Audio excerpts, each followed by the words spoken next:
What if I told you the real reason your product or service isn't selling is not due to a lack of demand or credibility, it's because you're selling it all wrong and your sales script sucks. Which is why in this video, I'm gonna give you the exact 8-pillar formula I use to write sales scripts that have made me over 100+ million in sales in only 6 years. And it starts with intro or pre-frame. Get to know them to feel like they are connecting with you. This is important so at the end of the call, they feel comfortable to pull out their credit card and buy from you. Things I like to ask are, where are you from? Do you have any kids? Are you a sports fan? Any vacations you've been on? We want to open them up and get them to be comfortable with us. The more comfortable they are, the easier it will be to get them to see things our way and buy at the end of the call. But it's what we do next that can make all the difference. Discovery. After we've gotten to know the prospect for 5 to 10 minutes, we need to start asking questions to understand the entire scope of the situation.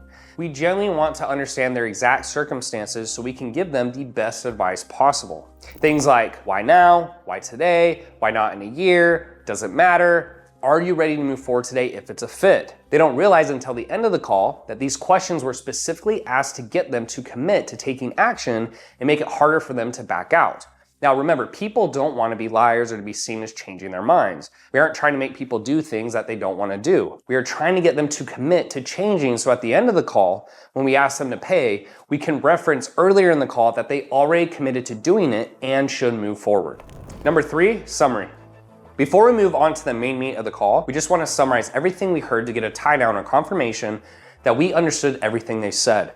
Now, this is another chance to get them to say a second time that they are committed to making changes and moving forward if everything aligns on the call. The more verbal yeses we can get, the easier it will be for them to say yes when we ask for their money.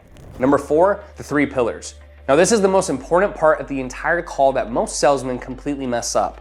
A typical salesman will start to tell the prospect about the features and benefits of the product or service that they are selling, thinking that if it sounds good enough, the prospect will buy. This is not enough and you will become frustrated if you try to sell this way. The key here is to show both the good and the bad of the service or product. For example, pretend you are selling a fitness program. Most salesmen will simply talk about what the service will provide and what result they will get. This won't work as every salesman the prospect has ever spoken to will also say how amazing their service is and what they will provide. The way to get around this and build more trust is to talk about what bad fitness plans look like and what good fitness plans look like. By doing this, you give the prospect the ability to see a full picture of what bad and good fitness products look like, which makes it easier for them to categorize your service into the good category. The way you do this is by coming up with 3 key points or pillars with the bad guy versus good guy examples. You need to think of what are the 3 most compelling reasons that a prospect will buy. And it's not the features or benefits, it's what makes you different. So let's pretend I'm a personal trainer and I'm selling fitness. So some of the components of fitness is obviously a diet. Could be a workout plan. Could be one-to-one coaching. Could be an app, right? There's all these components that every trainer is going to offer if it's online. So every single trainer out there is going to have some of these components. So trying to sell someone on this at a high price, let's say you want to sell at $3,000, and then Tim over here sells at $50,000. Tim is going to win in this head-to-head if this is all you're going to talk about. And so when we're talking about 3 pillars, we want to talk about what are the key things you do differently. So typically in fitness, what most people want is they want to eat bad, right, and still look good. They don't want to train. And then they want to make sure they hire someone smart. Right? Because they want to make sure that they're working with a trainer who can actually get them to their goals. When I started my first company, it was an online fitness company, and I got it to about $150,000 a month. And the way I was able to get it there was to focus on these components. So my first pillar was how to eat whatever you want without sabotaging results. Now, the reason I said it that way and I didn't say calorie counting or macros is it's my belief that as long as you're in a caloric deficit, you will lose weight. So when I said it this way, I said, look, I'm going to teach you how to eat whatever you want without sabotaging results. Most trainers are going to teach you chicken, broccoli, rice, and yes, you'll lose weight, but you can't stick with it. And I get them to shift their perspective on how they need to think about fitness. You have to give them what they want so you can give them what they need, right? So number 2 was the same thing, but it was how to train however you want without sabotaging results. So same type of thing. Now, it's also my belief that 90% of results is nutrition. Now, training is important, of course, right? Going to the gym, lifting weights, all that stuff is super important. But you could sit at home on your ass and not do anything and still lose weight. And so what I said to them is, look, lots of trainers are gonna have you moving and being active and doing training and cardio and all these things, and that's great. But again, you won't stick with it and it's too difficult. So the goal here is how do we train as little as possible and still get results? And the cool thing is 90% of results is nutrition. So even if you don't wanna train at all, I can still get you in shape. Does that sound good? Now, it's not as good as training, but it'll still get the job done. The way to get them to think about solving the problem. And I'm giving them a solution that's advantageous to what they want. Then going to pillar number 3 is I said, okay, why should you hire me? What I focused on is I said, okay, so you could get an in-person trainer, you could get a program like Beachbody, for example, or you could hire me. I walked them through how to think about it. So I said, look, you can get an in-person trainer, and that's great, but they're focused on the training, which is 10% of results, and not on the nutrition, which is 90%. So why would you hire a trainer who doesn't want to teach you what to do? Because if he does and you leave, he loses his paycheck, and they're only focusing on the 10%, not the 90%. Number 2 option is you could get Beachbody. Now Beachbody's cheap, you could get results, but the issue is they give the same program to everyone. So if you're a 300-pound man and you have the same program as a 200-pound woman, that doesn't make any sense, right? So they build it to get crazy results quickly, but you're restricting, you're eating a lot, you're working out a lot, and you can't stick with it, so then you just gain it back. And then you start a new program, and then you lose the weight, and then you gain it back, you start a new program. The reason you wanna hire me is not only am I gonna teach you how to eat the way you want without sabotage results, how to train the way you want without sabotage results, but once you hire me, you're never gonna have to hire another trainer again, because I'm gonna teach you everything you need. So would you rather pay a one-time fee for the rest of your life or $50 a month for the rest of your life? And they're like, yeah, one time, like exactly. So now as I move into the closing, they have already sold themselves based on my ideas. I didn't talk about what they get. I didn't talk about the workout plan or the diet or anything. I just talked about the pillars, the way to think about fixing their problem and make them understand that I am the best person, because the first 2 are a mechanism of how to fix the problem. And then the third one is why they should hire me. And this is where a lot of time has to be spent up front to make sure that your 3 pillars are strong enough to get strangers to buy your service or product. Number 5, brief overview. Now that you've driven home your point and made it clear your service or offer is superior, you can go into a brief overview. For example, if I'm selling a fitness program, I can briefly explain they will get a workout plan, a customized diet plan, access to an app, one-to-one coaching, Zoom calls, etc. The prospect won't care what they're getting. They just want to be able to understand tangibly what comes with the purchase. Number 6, create certainty. Now that everything is on the table, we need to make sure that the prospect is certain they want to buy. After we tell them how much the service or product costs, we lose a bit of our control of the situation. If we can get the prospect to admit beforehand that they are 100% certain, they will buy. This is as simple as asking the question, now that you've heard everything, why do you feel this would be a good fit for you? If they give a positive answer, double down on it and get them to admit they are certain this will be a fit. If they hesitate to give an answer or they're unsure, we need to resolve it then and there before we tell them the price. Telling someone the price who is already unsure if they should buy is a surefire way to ensure that you do not make the sale. Number 7, close. Now that the prospect is 100% certain, we simply tell them the price. So John, the price of the program is $10,000, and shut up. Do not say a word after you drop the price and allow the prospect to be the first to respond and answer. If they say no, it will only be one of 4 objections that you're gonna get. Price, spouse, think about it, or belief. Before we go through the price objection, what's very important is you know the price of your program. Let's say in this example, it's $10,000. You also need to know what's the lowest amount you're willing to charge. What I mean by that is when you're selling a service, services don't cost anything outside of time and fulfillment. The good news about that is it allows you to move the price if someone cannot afford the service. Now you don't have to, but like if you're selling a car that's $60,000, you can't sell it for 20. That makes no sense. In this case, let's say that the lowest amount we're willing to take is $2,500. What that means is if I get a customer and they say, hey Tanner, I really want to work with you, but all I have is $2,500. That is the lowest amount we'll take even if they're acting in good faith, even if that's all they have, because anything below that becomes too expensive to the business. The first step is the close.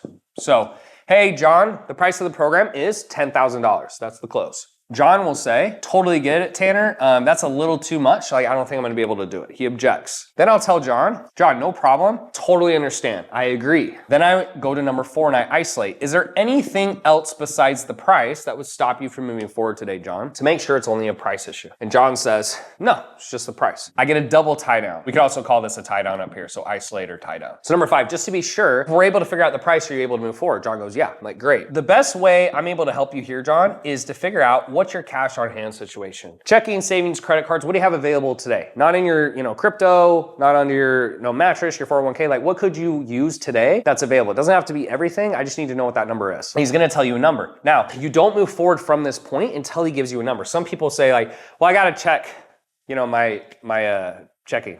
And I go, well, I mean, what do you make in a month? What do you spend? It's pretty much the same every month, right? And I get a number and they'll say, well, I make 5 and I spend 3. I'm like, cool, so you have about $2,000 left over a month. Does that sound all right? Do you have anything in savings? No, I don't have anything in savings. So let's say that the number's below 2,500. He's like, I got $1,000. I go, it's very simple from here. I go, well, look, John, I mean, I can't go that low. Is there any way you could come up with more money? No, I can't come up with more money. Okay, no worries, John, Here's some resources, have a great day. Hang up, that's it. There's not much you can do. Now you'll have sales trainers who say, oh, if the value's high enough, they'll figure it out. It's like, yeah, but we're living in the real world. Like you're not just gonna massively just throw in a Lamborghini for free where they're gonna figure it out, right? This is your service. And if they're that far away from the number, 30 more minutes on the phone, wasting time and energy usually isn't a good use of your time. Now, if he says anything above 2,500, let's say he says 5,000, okay?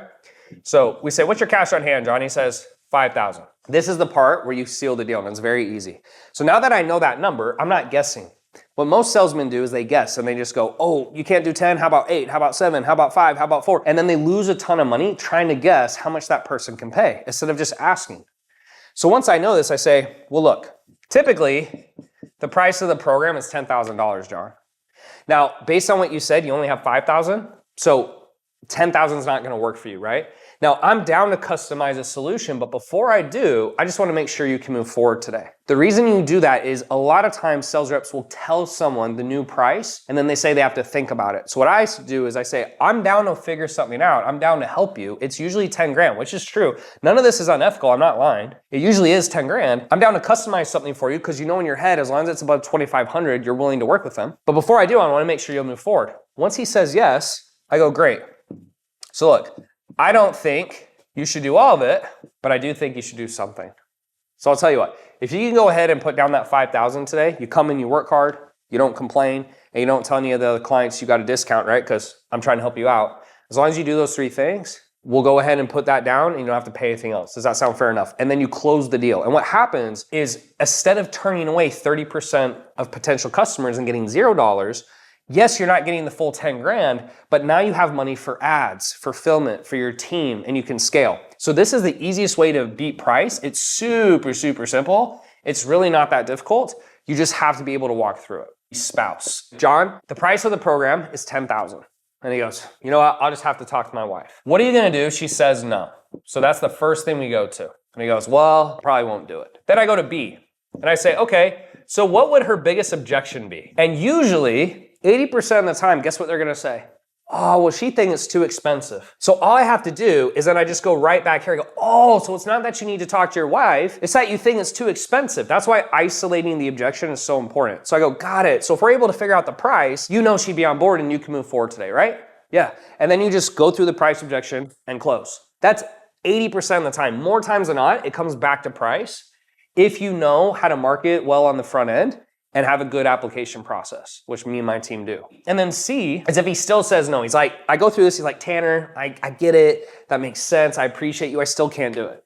Then we go to what we call past agreements. Does your wife know you're on this call? Yeah. Does your wife know that you're struggling with this? Yeah. Does she want you to be happy? Yeah. And if the roles were reversed, would you support her? Yeah. Okay. Why would she not support you? Why would she be upset about you doing something that she knows you want to do and would make you happy? And Sherry knows you want to do it. Now, if they still say no, then you go for your final attempt. Now, keep in mind, you never want to lose rapport because it'll hurt your company's reputation, what they think about you, etc. So the last thing you do is then you move into a deposit. And so what I do here is if he still says no, I go, well, John, look, let me tell you what.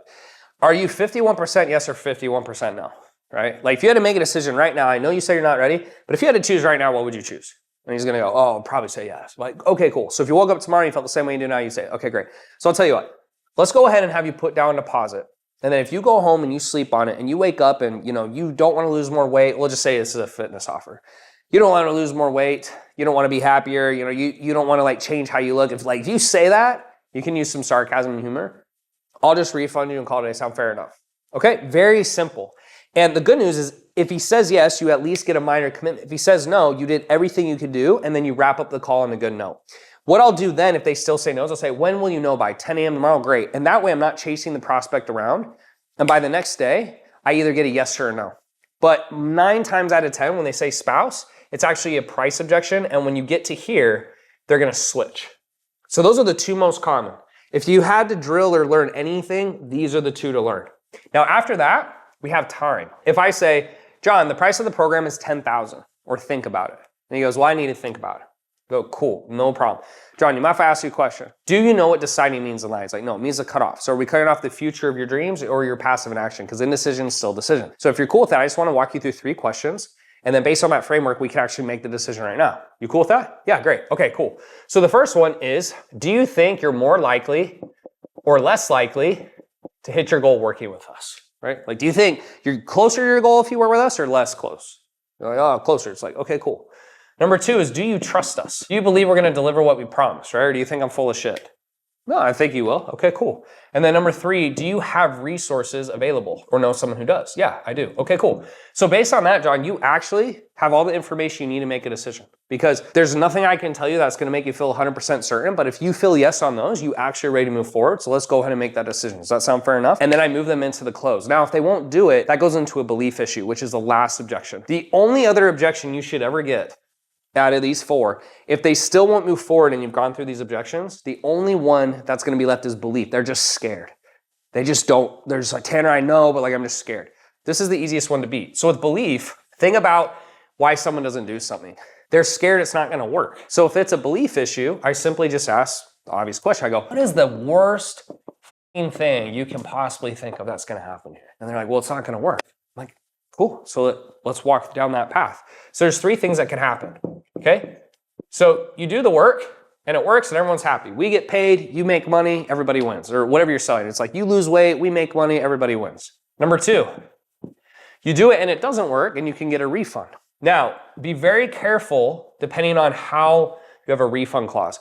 If you're doing guarantees in a service offer, you need to make sure it's performance-based. Why? If I tell someone I'm going to guarantee they lose 20 pounds, but they don't follow the plan, they're not going to lose 20 pounds. So you're just going to get a lot of bad clients and they make no money. So the key thing here is that you make sure that they understand that, hey, it's a performance guarantee. If you do all these things and you don't lose weight, for example, it'd be like, take pictures of your food, have 1 call a week with me, track your app every day. Like, you have to do stuff that will force them to get the result. If you don't, the only times you can do money back guarantee, no matter what, is like software or things where there's not actual fulfillment. But anytime there's some type of fulfillment, I highly recommend a performance guarantee. You're going to get really bad customers. And then the last thing that could happen is you do nothing and then you stay stuck. So out of all 3 of these options, the only one that guarantees you stay in the exact same spot you are right now is C. Because if you do one A or B, you're either going to get your money back or you're going to get the result. So let's go ahead and move forward so that we can get you to that place you want to get to. Does that sound fair enough? And that's belief. And if you learn these 4 objections, because I did door-to-door sales and there were 20, 30, 40 different objections. If you can just learn these 4 objections